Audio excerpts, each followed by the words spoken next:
Here's the entry, and it's first thing. Uh, hope you can. This is the spiritual discussion program. Uh, I'm going. Can you hear me? Greg?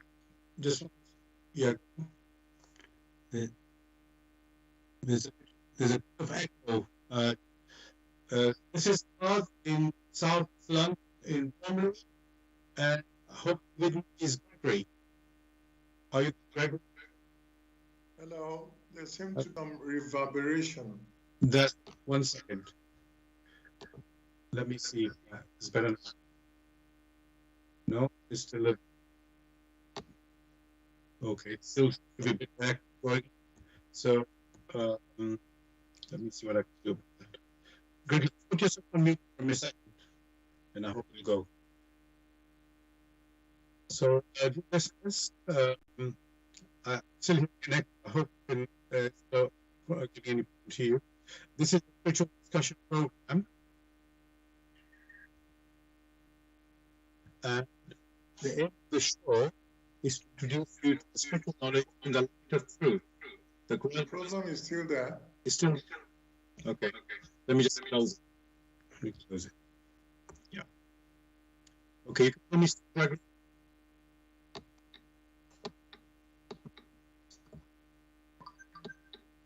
Just not listen. There's something echoing. I know that.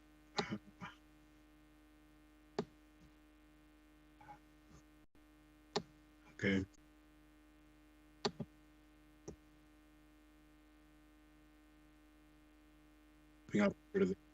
I can hear myself. Can you hear me? There's some.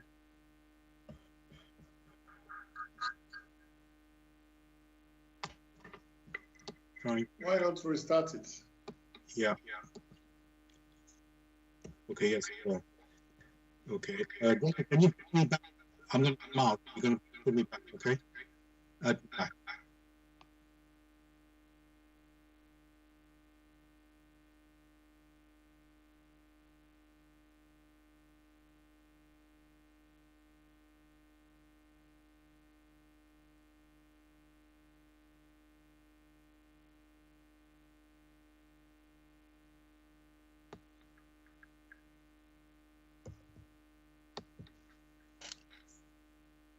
Okay. How's it now?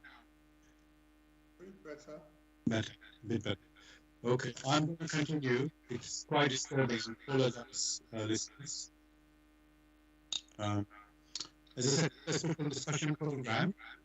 The aim of the show is to introduce you to the spiritual knowledge in the light of truth, the GRAIL message by Atrushi.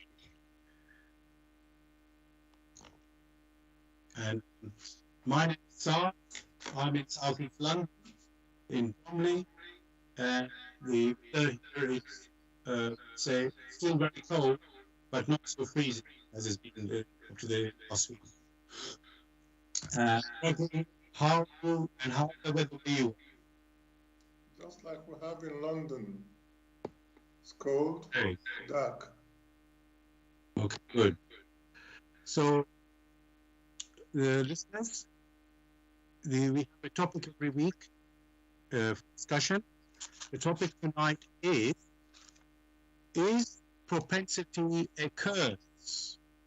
Is propensity a curse? And you can join in the discussion with any questions or comments. The number to contact us is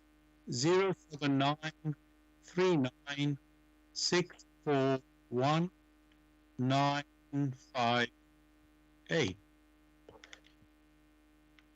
Oh, okay. I'm just seeing there's an echo. I know there's an echo, but it seems like there's a very loud volume as well. Let me just see what we can do about it. Very hot. Okay. And listeners, contact us if you have any questions or comments. The number to contact us is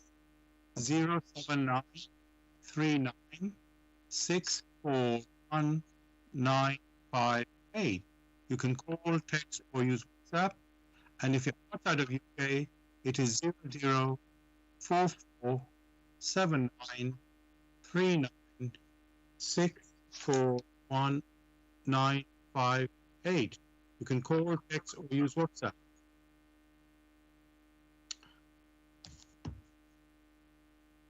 I'm going to begin with what is the GRAIL message? The GRAIL message in the light of truth by Upwishing is a spiritual knowledge of life.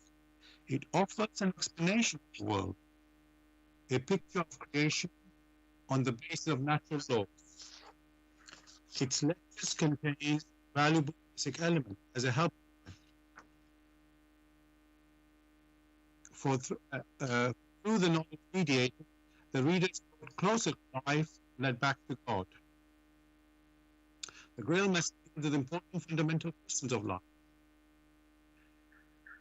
by explaining in a clear and logical way automatic working of the laws of nature, the whole reasoning of creation, allowing the process to be recognized, and thereby the purpose of our life. It is directed at the individual and speaks to the innate experiences of a human being, their strengths and weaknesses. Thus, every reader has the opportunity to discover through the intuitive perception if what is stated is the truth. Combining matter-of-fact reasoning, a complete world picture arises, where there is no separation between the visible world and the great world beyond 5 senses. No separation between scientific and religious striving for knowledge. I'd like to give you a couple of quotes from the author of the GRAIL message, Abdul Singh. The hearer and reader of my lectures should always work within himself, keenly building bridges from one lecture to the other, as well as put into the great and small world happenings. Only then will he be able to understand the message and find that it gradually fits itself into one complete whole without being any gaps. Again and again, in all the happenings, the reader will come back to basic features. He can explain everything without having to change one single sentence. The word of the GRAIL message lives, so that it fits only those people who really carry the honest desire in their souls to find abundance. All is automatically objectified.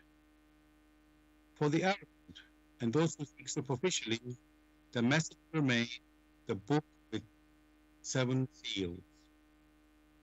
And I'd like to give you one more quote from the author. I wish to fill the gaps which have so far always remained unanswered in the soul of man, and which never leave any serious thinker in peace if he earnestly seeks for the truth. Gregory, can I just check, was there an echo there for you? You're on mute. Let's come again. Was there any echo for you? It's still there. It comes and goes, comes and goes. Oh, I see. Okay. I'm hearing anything the whole time. It's an echo for me. And then I'm not quite sure where it's coming from. Let me see if I can do it.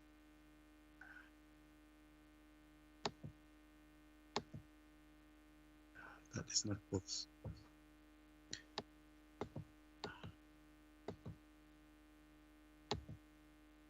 Okay, what I'm going to try and do is reduce the volume on my side. I hope that will cut down. How is it now, Greg? Is it clear? It hasn't really changed. It hasn't changed. Okay. What I can say for me, it has changed. So it's good on my side. Okay, let me see. Can you hear me clearly? Yes, I can hear you as usual. As usual. Okay. All right. Okay. Hopefully, listeners, you hear me okay. And if it is a big issue, please send me a message on the number of the phone number. Thank you. So, just to remind you, listeners, the topic of discussion tonight is propensity a curse? And you can join the discussion with any questions or comments by contacting us on our UK number, which is 079 39 641 958. You can call, text, or use WhatsApp. And if outside of UK, it is 0044 79 641 958. Then you can call, text, or use WhatsApp. But you know, it's like the title of our topic and both the words in the dictionary. So the first keyword is propensity. And in this dictionary meaning I found was an in the meaning of propensity, that is, an inclination or natural tendency to behave in a particular way. And they give an example in the dictionary, his propensity for violence. So again, is that a good definition for our discussion? Yes, of course it is. It is. That's nice. You have to say that. Okay, that's good. That's good. And the other word is curse. And again, additionally, it says a solemn utterance to invoke the supernatural power to inflict harm or punishment on someone or something. And they give an example, she put a curse on him. And I'm just going to put that curse in a solemn utterance intended to invoke a supernatural power to inflict harm or punishment on someone or something. What would you say on that, the meaning there? Well, from the meaning itself, you find it's not very clear because there is a reference to supernatural. That Right. is the first violation. What manifests in nature is natural. So the reference to supernatural is intrinsically wrong. Right. So if you just remove the word super, would that be right then? An utterance intended to invoke a natural power to inflict harm. That, to some extent, could be right. But the mechanism is what is not explained. Words are just used which make very little sense. Okay. So we will go into that deeper into the show tonight. There's a lot of things to talk about there in this topic. So yes.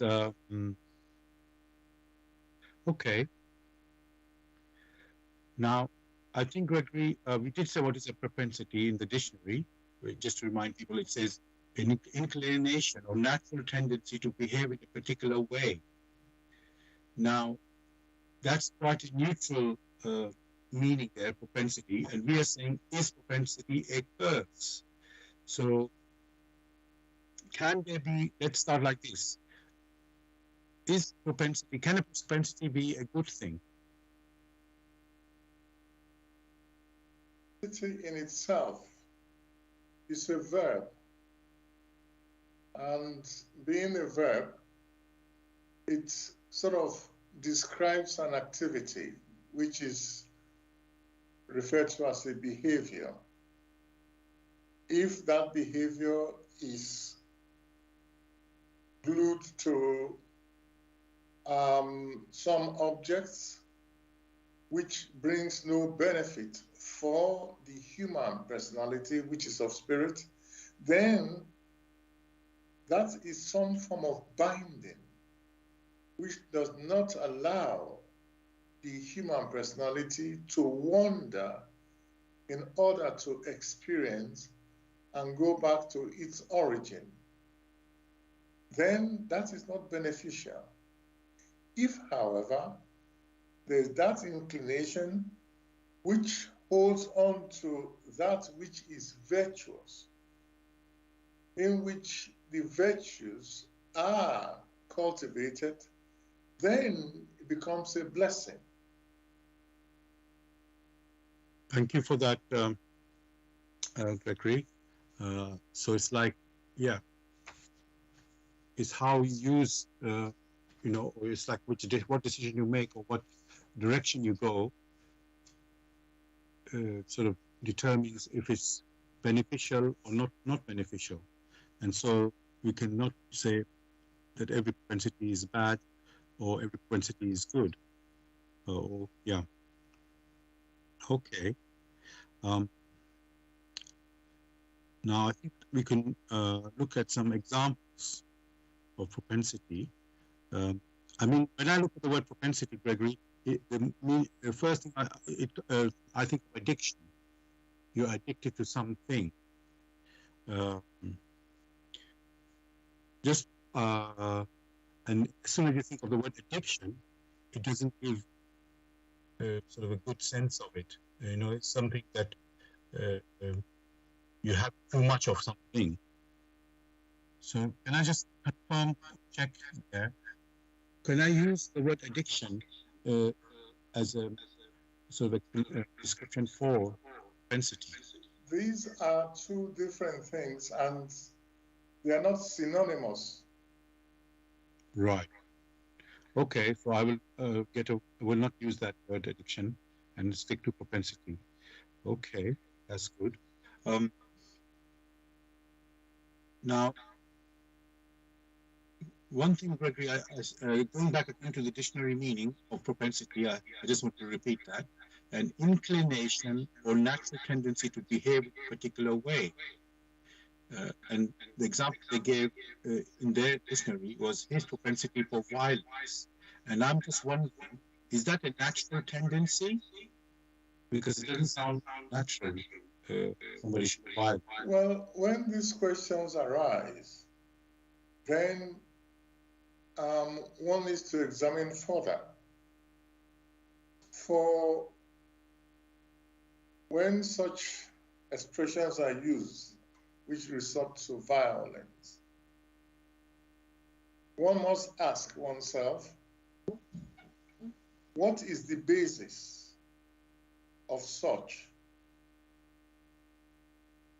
Man intrinsically is of spirit, and man uses the physical body as its tool to experience. If in the course of experiencing, the human personality directs itself to the cultivation of the virtues, such that it is able to use its intuition, then that inclination is noble. If, on the other hand, it is too indolent to strive aright to cultivate these virtues and focuses on that which is earthly alone, which has limited vision,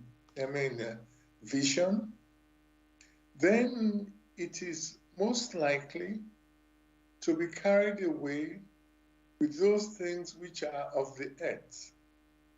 Short-sightedness, all right, the lack of consideration for others, quickness to temper, all these have nothing to do with virtues, but things have been turned upside down.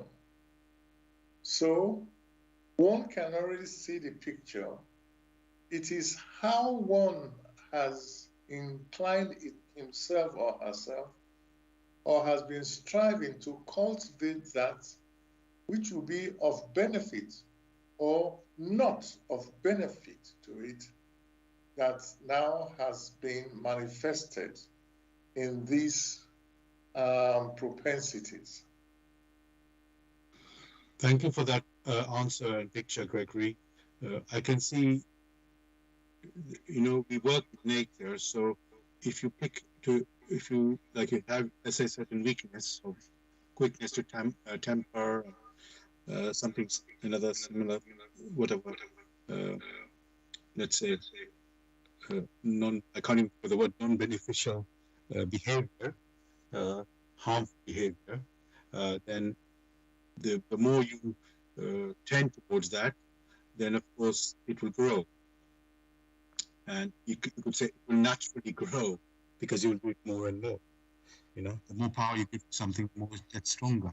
So it makes sense. Similarly, if you develop your virtues, then the more you apply them, and go in that direction, then of course they become stronger. So it does make sense that you can have a propensity for natural propensity, if I can say, for one thing or another, beneficial or not harmful. So good, thank you for that.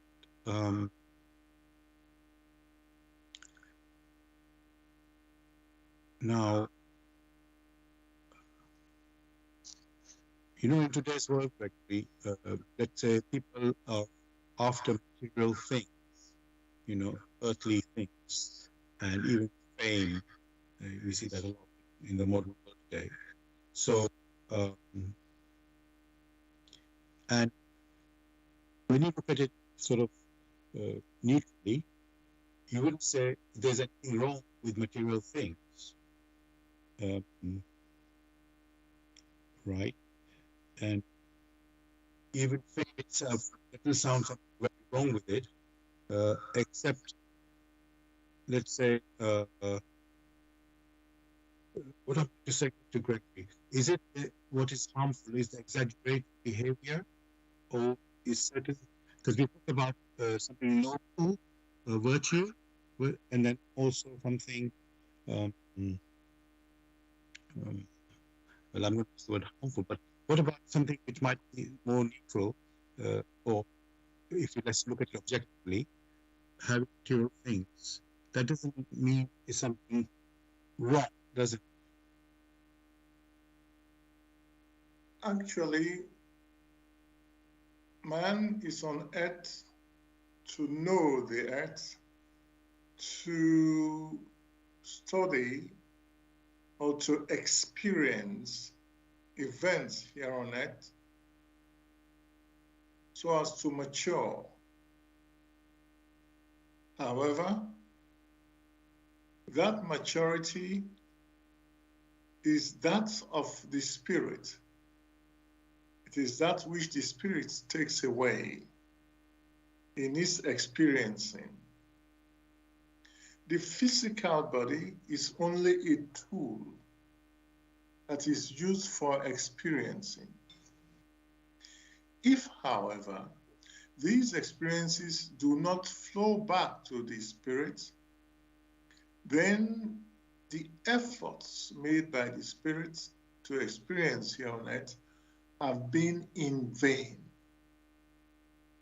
So on the one hand, there is the experiences which the Spirit needs for it to mature. On the other hand, there is that which is physical, which is earthly, which needs to be used to gather these experiences. The problem has always been the over-exaggeration of that which is earthly, or over-exaggeration of that which one might refer to as that of the intellect. The intellect whose seat is that of the frontal brain.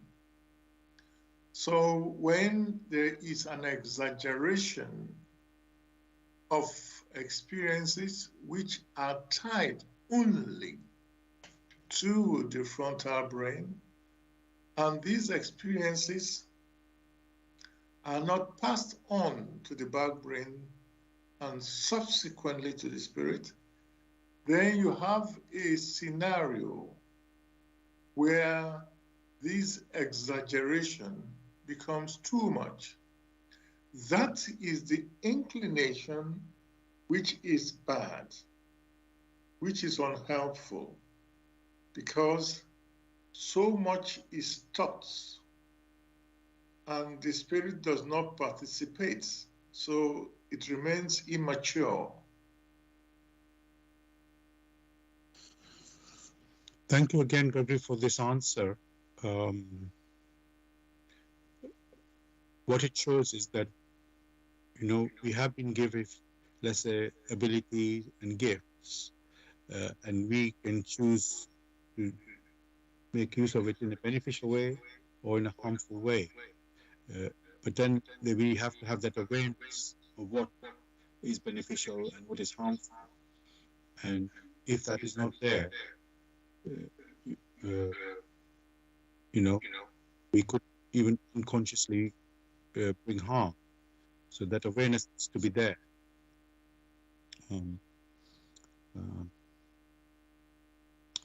So thank you for that. Dear listeners, I want to let you know you're listening to Bless Radio. It's the Tuesday evening spiritual discussion program. The aim of the show is to introduce you to the spiritual knowledge in the light of truth, the GRAIL message by Abrushi. And if you want to know more about the GRAIL message, want to get a copy of the GRAIL message for yourself, you can go to this website, which is www.grailmessage.com. I'll spell that. www.grail, G-R-A-I-L, message, MESSAGE.com.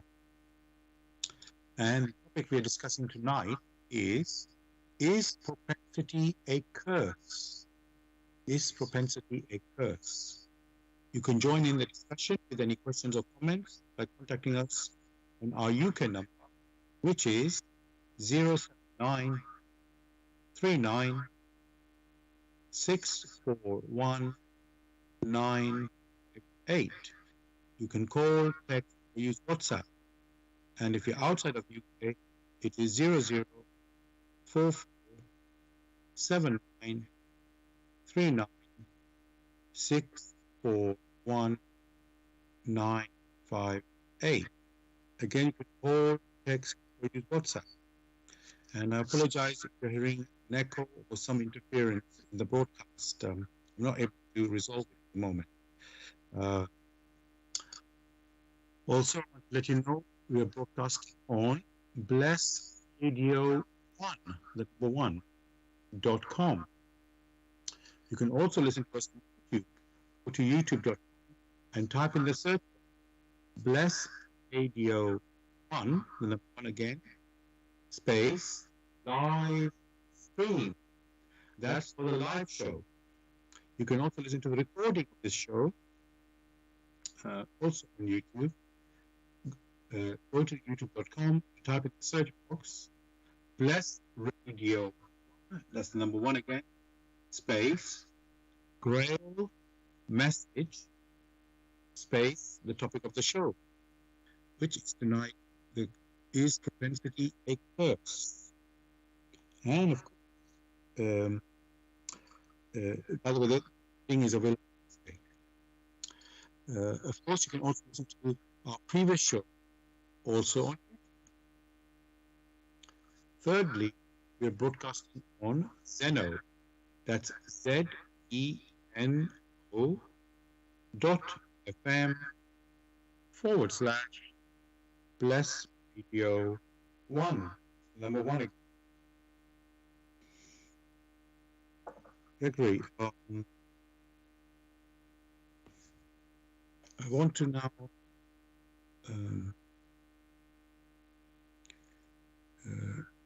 just look at the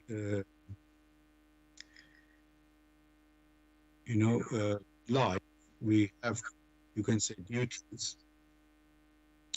Say you have a family and parents, and they're raising a child, and And of course, they have to work and do other things in life, to live. So, but somehow people prioritize certain things in their life, like family or children, and some others maybe it's money or working. It can be anything. That, and a lot of time and effort into that. So now, again, when you look at it from the, let's say, outside, you think, oh, this is a good thing to spend time with your family or towards your home and so on like that.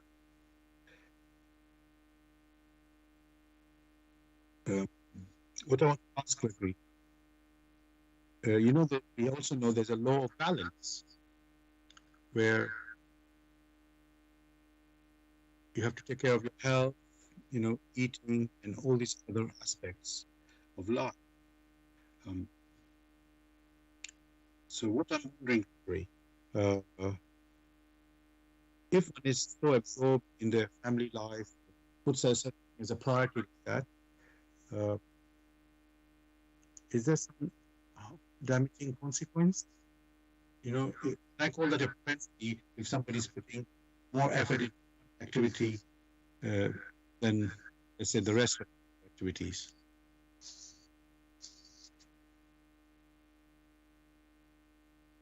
I'm unable to get the sense that you are referring to. Okay. It's sort of, I put two questions there. Basically, what I'm saying is, let's say their parents, this is just one example I'm giving, they have their priority in their life is family and children, so on, and they put a lot of effort in that. And we say their life is supposed to be a balance, if and then for that effort that you put into the family, your health is suffering and maybe your work is suffering. Would that be called a propensity to the family, let's say, doing that activity? Well, when one is referring to imbalance, one should know the consequences of imbalance. Categorizing this is immaterial. As with everything, there must be a tendency towards balance in the giving and in the taking. So to focus so much on family to the detriment of one's health, such an exaggeration that had been mentioned earlier is not beneficial to the personality and also to the family.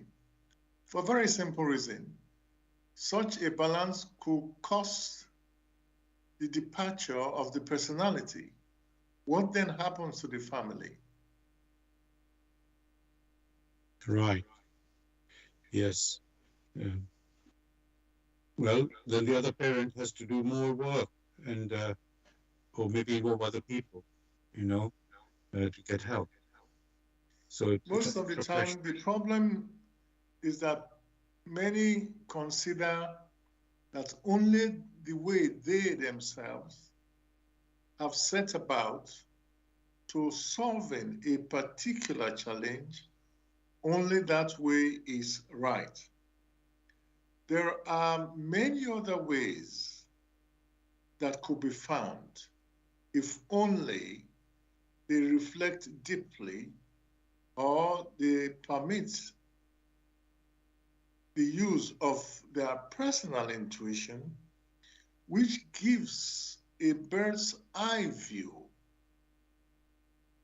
which then subsequently permits the person to draw strength and approach how to solve the problem physically in a step-by-step manner.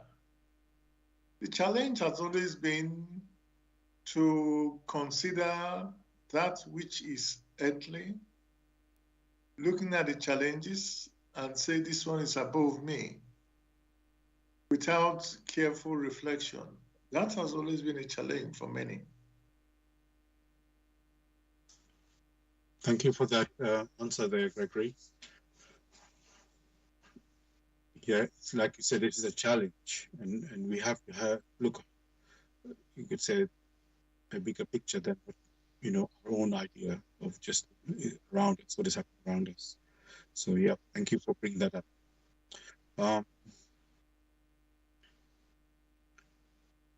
Now, what I'd like to do, listeners, when I chose this topic tonight about propensity, there is some writing from a Shin called the 10 Commandments of God, or it's an explanation of the 10 Commandments of God. And he makes reference to propensity there in the first commandment. And I would like to, his explanation of the first commandment. And I'd just like to read the first page of that, just to give sort of a picture.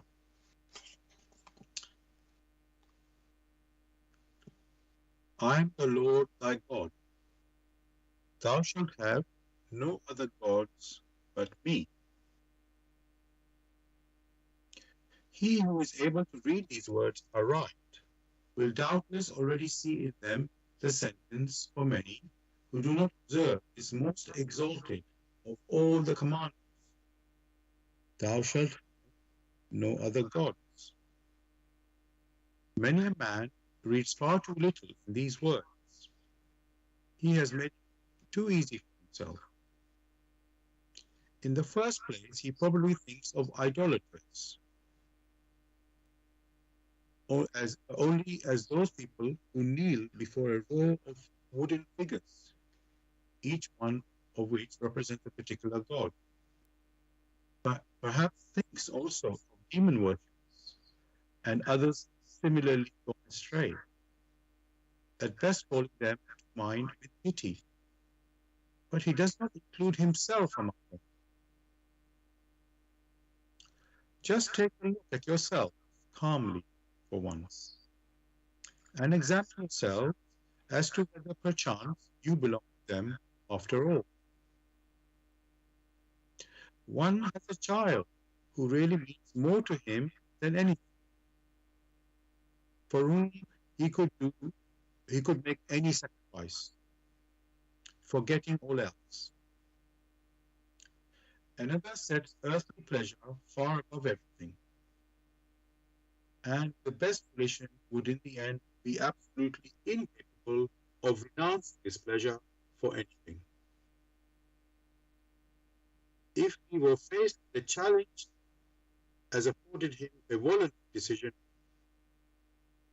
yeah, I'm just going to reread that. Apologies, that didn't go right.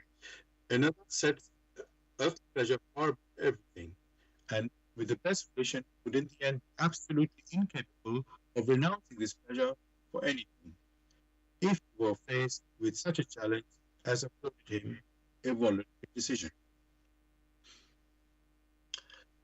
The third loves money, a fourth power,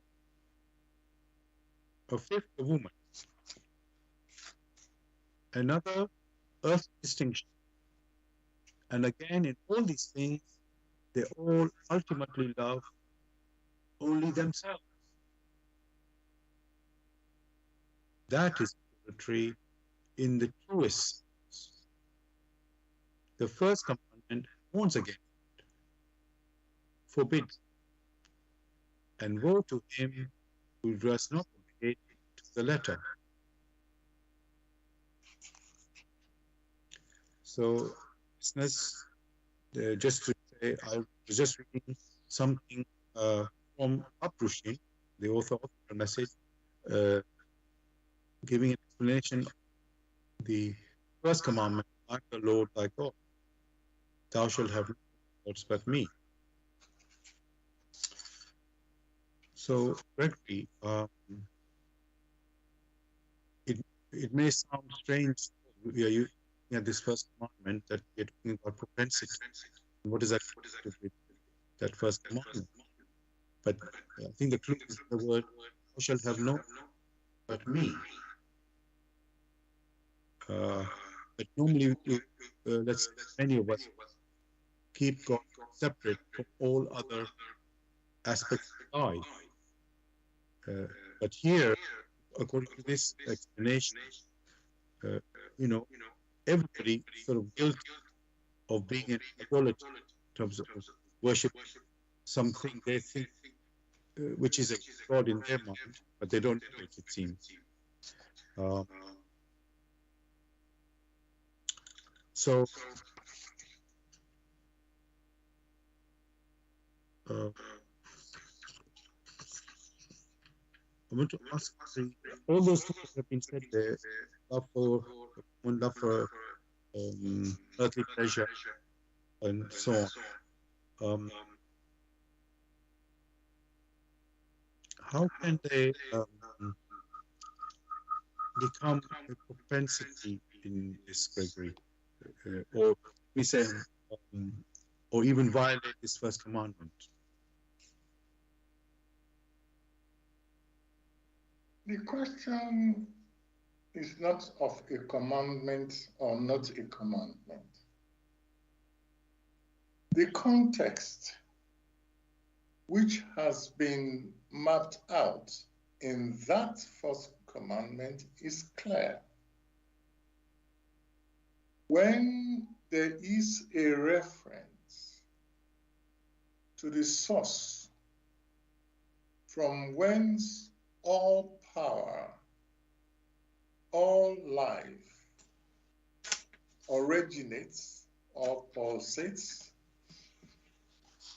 it becomes very clear that should man wish to live aright, there is the need to ensure that that channel which connects man, through which he himself or herself receives of the power it needs to continue to exist, there is the need to keep that channel open. If that channel is not opened, by which man is distracted by what has been described as money, or a woman, or goods, or earthly goods, no matter what it is, if that channel is distracted or is made weak, such that the human personality is unable to draw of that power which it needs in order to live aright, then he or she is greatly weakened. And hence you have that commandment. You should not allow yourself to be distracted from whence power comes, which power is needed to live aright. As long as man permits himself or herself to be distracted, then there is no focus. Then he or she cannot accomplish rightly that which he needs to accomplish. If, however, he or she persistently looks up in accordance with the laws of creation, then it's as if he's using that persistence, he's looking up, he's tying himself to the source of the power, that channel is open such that he can draw of the power and the strength which is needed, and also of the wisdom that comes with the power, and use that to apply it correctly to solve the earthly challenges. That is what that first commandment means. In fact, that first commandment is above all others because all others are only an explanation of that first commandment.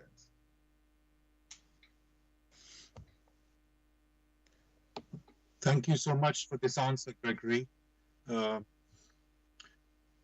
What I'm seeing there is, as usual, we have to see things in the right context.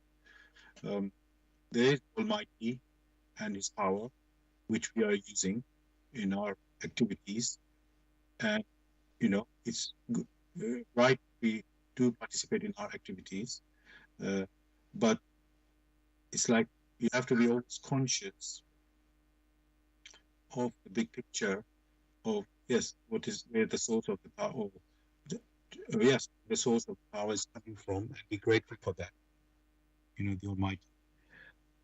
And I guess, well, not guess, I when you are aware of that or conscious of that, then you can say, oh, what I'm using God's power, Almighty's power, to whatever activity I'm participating in. I have conscious that I do it, let's say, apply it in a beneficial way and not harmful way. And also, earlier, as said Gregory, there has to be the balance. So being aware of that as well. So it's like, you need everything in life. You need to be eating, you need to live in a home, you need to develop skills, family, whatever else that we work, everything that we do, all the activities that we do. This is what I'm talking about at the moment. It must be taken account that how I'm applying it, this power that I'm allowed to have or to apply.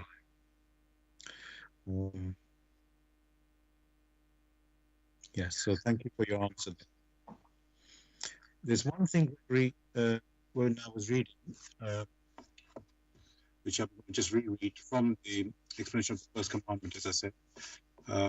It says, the last paragraph there, that idolatry in the truest sense. The first commandment warns against it, forbids it, and woe to him who does not obey to the... Oh, sorry, that's not what I want to point out. Let me just find it, actually. I thought it was definitely there. Yes, sorry. It was the previous line. So I'm just go back without repeating the whole thing. I'm trying to avoid repeating that. So I'll just say from here. The third, again, loves money. A fourth, power. A fifth, a woman. Another, earthly distinction. And again, all these things, they all ultimately love only themselves. So that, when I read that, it was a bit surprising. Or, yeah, like very big surprise for me. That you love something like money, power, whatever it is, but actually that means you love yourself. And I didn't understand that. How can that be? Now, one must observe carefully that the power that streams out from the source touches the human personality. The human personality uses its power to explore in motion, as motion is a law in creation. So it uses its power for its activities, whether spiritual or non-spiritual. So the law becomes very clear. He or she who receives of this stream of power must make use of it first and then pass it on to others. Pass it on to others in the form of the virtues, in the cultivation of these virtues. Only through such a manner can they then mature in accordance with the laws through which they themselves came into existence. If able to draw of this power and make use of this power for themselves only, that is, they divert this power into these channels, which channels make them not to be able to see over distances. You find that they then are trapped into their own bubble. That means the power which they themselves have drawn, they have not made use of it and pass it on to others in accordance with the will of the Almighty, in the sense that he or she who receives must make use of it and pass it on to others. So they are now then trapped because so much effort has now been put on that which is not very beneficial to the human personality. In that case, that's, in all naturalness, is the violation of that commandment, which is more or less an advice, such that the human personality can have an overview of the overall picture, so as not to tie itself with those things which don't really count on the long run.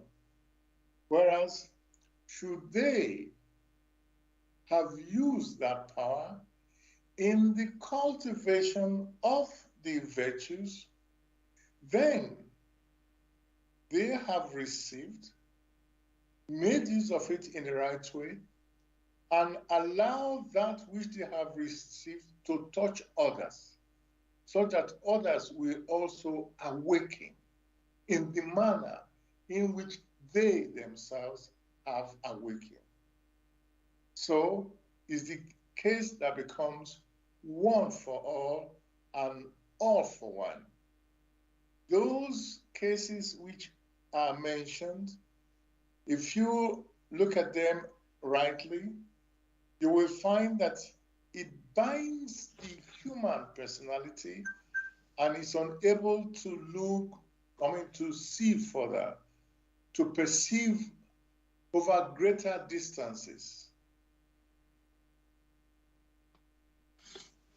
Thank you for that answer, Gregory. And I'm just, I was trying to picture what you're saying there. And, I can see that we are the source, I say, we are the initiator of, what the activity that we choose to, follow, you can say, or initiate, I guess. And so the consequence of that has to return back to us, because last we had the topic divine justice, eye for eye and tooth for tooth, and where we realized that the effects of actions come back not only in the physical, in the ethereal and mystic, and also in the spiritual. So it's a much wider field of activity than you might be thinking that, oh, I've done this action or thought or, words that are spoken, and then oh, it because I did that on the earth, it must return back on the earth. But the thing is, the actual um, uh, what is actually happening? Yes, you do have spoken a word on earth, but then there's the effect of it, uh, it let's say, beyond the earth as well. And you may not be aware of that, but that's what's going on. So similarly, I can see, um, you know, love for money, for a child, whatever it is that we pursue, uh, and because you say, "Oh, I still love for something else," but actually you are the initiator of it. So, you're tied through that. And I guess it will come back to you, whatever it is that you're, activity that you're pursuing. The reward of, let's say, reward of it will come back to you, whatever activity you're pursuing. Um, and then so the question was that ultimately you're loving yourself. Uh, um, but here, when it says loving yourself, it's not in a beneficial way. Uh, at least that's how I thought. Gregory, is that right? When you are doing, like pursuing a particular activity in a, let's say, one-sided way, that surely cannot be beneficial.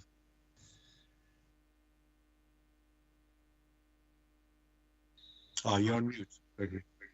That which is beneficial brings in balance to all the stakeholders who are concerned. If one acts in such a way that there is partiality or there is imbalance, then that precipitates some exaggeration somewhere else. That is what man needs to avoid. In all naturalness, many a person will want to be strong enough, strong in spirit, strong in body, in order to be able to experience. One needs to be strong enough to face the challenges, which challenges could be spiritual, it could be that of one's thoughts, or the challenges in deeds. One must get himself or herself ready. Thank you for, oh, sorry. Yeah, thank you for that, Gregory. Dear listeners, you're listening to Bless Radio. It's the Tuesday evening spiritual discussion program. The aim of the show is to introduce you to the spiritual knowledge in the light of truth, the GRAIL message by Abdushin. And if you are interested in knowing more about the GRAIL message or want to get a copy of the GRAIL message for yourself, then you can go to this website, which is www.grailmessage.com. I'll spell it. www.grail, G-R-A-I-L, message, MESSAGE.com. And the topic we're discussing tonight is propensity a curse? Is propensity a curse? You are welcome to join in the discussion with any questions or comments by contacting us on our UPIN, which is 07939641958. You could call, text, or use WhatsApp. And if outside of UK, it is 00447939641958. Again, you can call, text, or use WhatsApp. And we're broadcasting on Bless Radio 1, the number 1.com. You can also listen to us on YouTube. Go to youtube.com and type in the search box Bless Radio 1, the number 1 again, space, live stream. That's for the live show. You can listen to the recording of this show next day, also on YouTube. Go to youtube.com and type in the search box Bless Radio on the number one again, space, Grail Message, space, the topic of the show, which is tonight, is propensity a curse? And of course, you can listen to our previous shows also on YouTube. Thirdly, we are broadcasting on Zeno. That is ZENO.FM/Bless Radio 1. That's the number one again. Now, Greg, we're talking about, you could say, the consequences of propensity, which we say can be something beneficial that you're doing, but can be something harmful. And so let's look at some harmful activities that, the consequence would be from there. Because we were looking at earlier on in the previous hour about, well, the aim to do good, bring up a child, bring up your home, earning money for your benefit of your earthly life and so on. But some can have, let's say, more, I'm going to use the word criminal in quotes, or evil intent, the activity, which can also become a propensity. So I want to look at that now.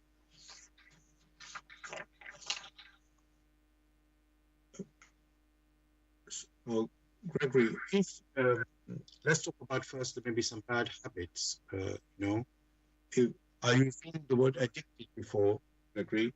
And I know you said that is not the same as propensity. But let's say people have,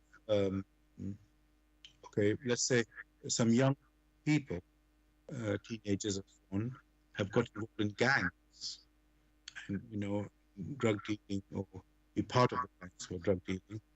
And then it's like they have been influenced by their fellow peers, like that. So they find it very hard to leave that activity. And maybe they even realize after, they are naive at the beginning, they think something they're looking for, this can provide them. And then when they have now joined that, you could say, very harmful activity, not only for the people they're harming, but even for themselves in danger, threat of violence, and so on. And now, Gregory, if they try to leave that, it's like very hard to leave there without a sort of, with some serious consequences. Maybe the people might come after you if you try to leave it, especially when you're a young person and surrounded by such people. How can one break these away from evil sort of habits and I'm using the word propensity here, when you've got caught in this sort of criminal activity? The questions, the one you mentioned,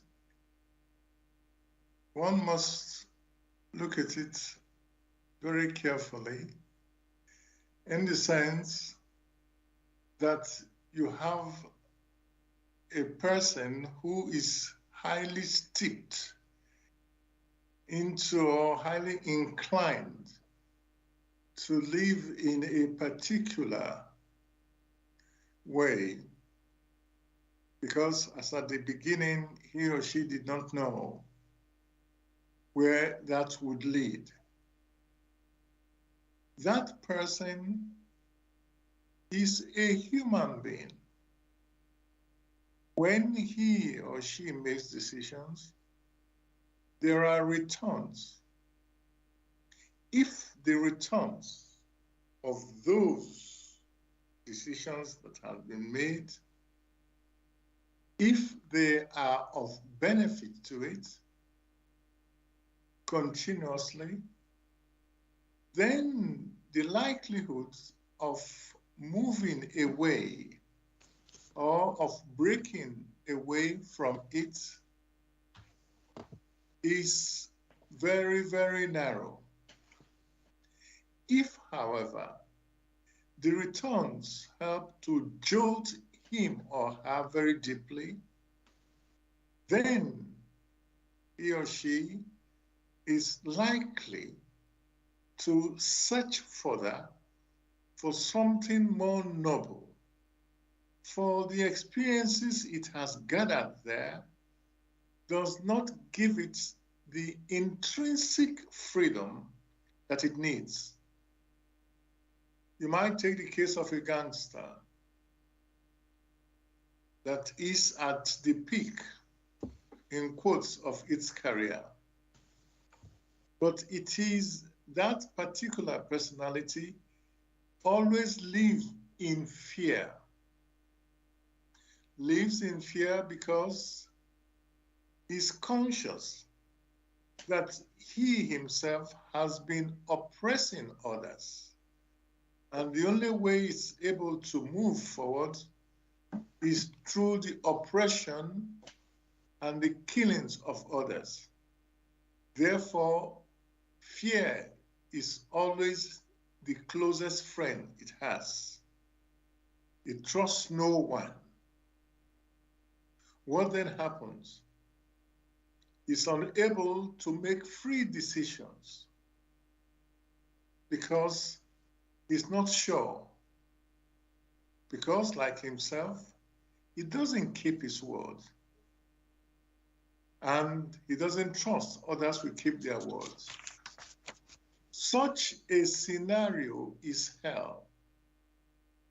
If, however, he deep within wishes for self-improvement, then gradually, or one way or the other, it has to move away through challenges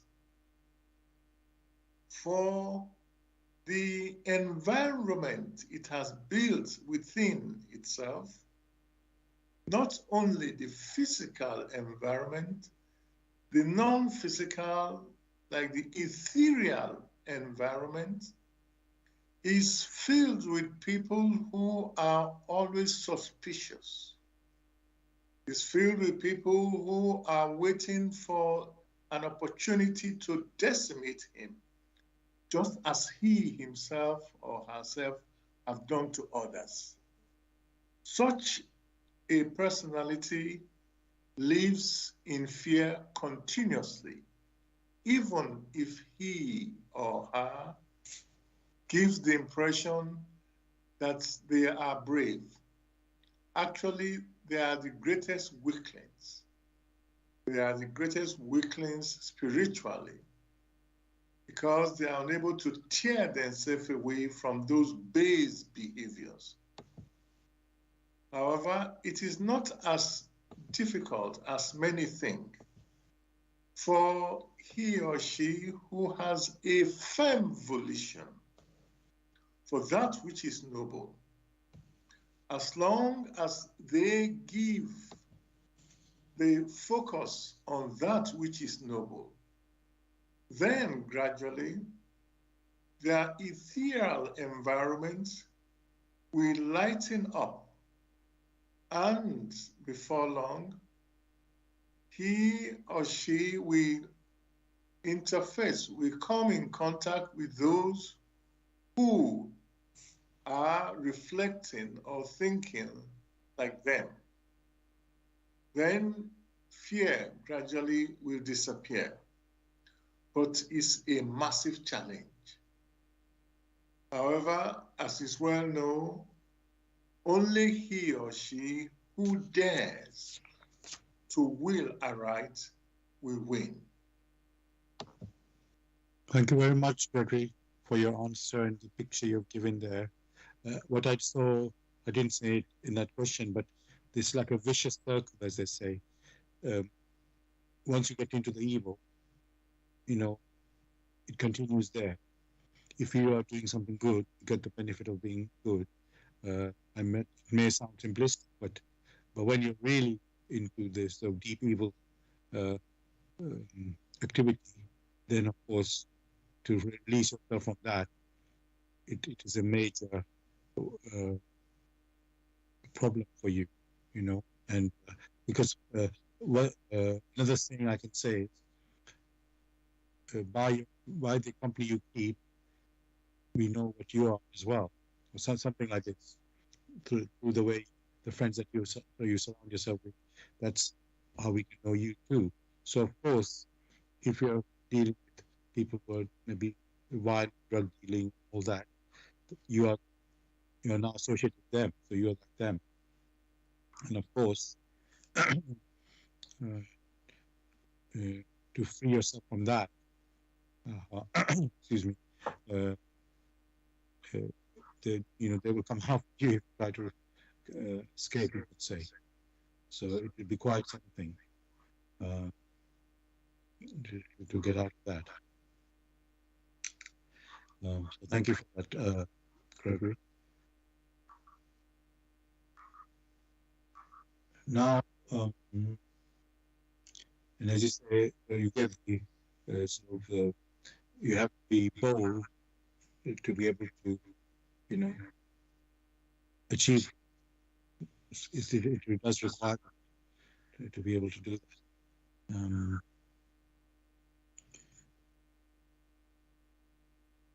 But in my head, I was thinking, Gregory, you may have that wish of being bold. You do want to escape, let's say, if you're in a scenario. But then it's like, would there be any idea, Gregory, that you could do it safely, or you could be caught in your escape, but is there a way, Gregory, that I don't know if you have to pray or how you could try to do it, because being bold, I set it up as one just from the difficulty of the problem you're trapping. Consider the case of someone who is so very arrogant and does not show any compassion on others when others have challenges. Now it's in such a scenario where only those that lack compassion assemble with him. In all naturalness, if he himself wishes to move away, that means wishes to change, there must be a counter to such thoughts. He himself must first, in all naturalness, initiate compassion within itself. Oh, I don't know if the problem's on my side or where it is, but there's an echo from my voice. It's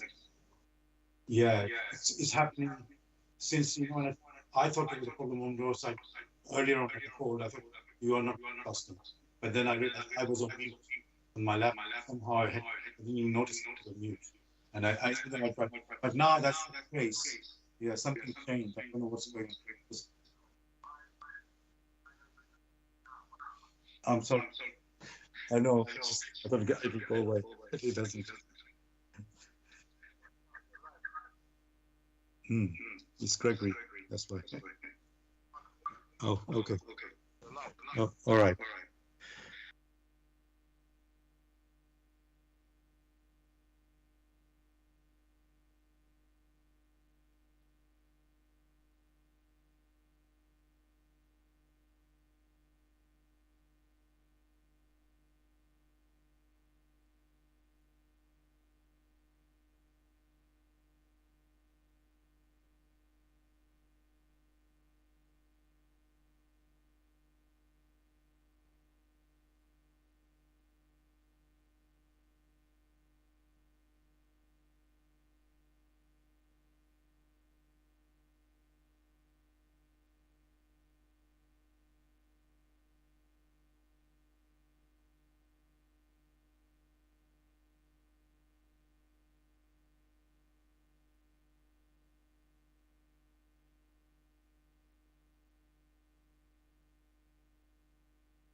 for themselves in accordance with their maturity. You, however, need to learn to take things in bits. In fact, that is the purpose of an incarnation on earth in which one should start with simple things, not complexities. One should do things in a measured way, but that has not always been the case. Whilst trying to experience and make a meaning of it, at the same time, you are looking over your shoulders, expecting comments. If you yourself derive benefit from it in such a way that you do not inflict harm on your neighborhood or your others, then before long you will know whether you are in the right path or not. The laws of nature are very clear. Wherever you have an exaggeration of activities, then there is something which is not right in there. So excuses that we give ourselves and say, oh, people are looking at this, people are looking at that. After all, those who are looking at you may be footballers, whereas you yourself, you're an engineer or you're a musician. People have different vocations and people have personal challenges they need to deal with, not yours. Thank you for that answer.